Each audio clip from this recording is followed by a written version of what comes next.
আসসালামু আলাইকুম ফ্রেন্ড।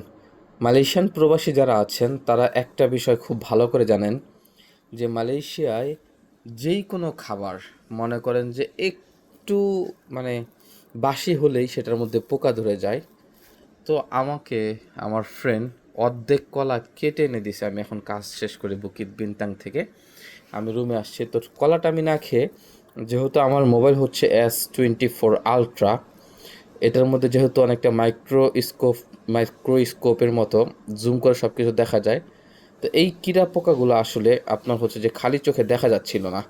তা আমি কী করি, কলাটাকে না খেয়ে আমি কি করি যে আমার ক্যামেরার লেন্স ব্যবহার করে আমি আসলে একটু চেক করি যে আসলে এটার ভিতরে কি আছে।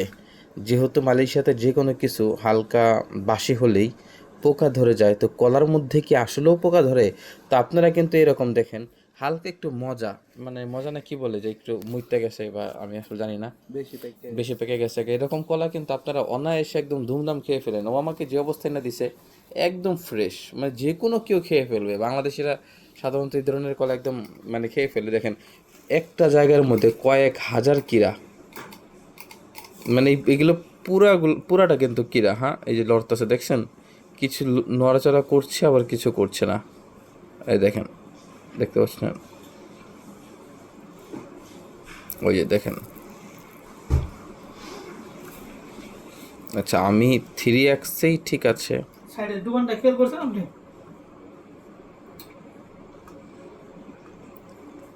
তো যার কারণে আপনারা আম বা কলা যেগুলো হালকা একটু বেশি পেকে যাবে, এগুলো আপনারা বি কেয়ারফুল। হ্যাঁ, এগুলো থেকে আপনাদের শরীরে যে কোনো ধরনের ভাইরাস হতে পারে, যে কোনো ধরনের ব্যাকটেরিয়ায় আপনার আক্রান্ত হতে পারেন, শরীরে বড় ধরনের কোনো রোগের বাসা বাঁধতে পারে।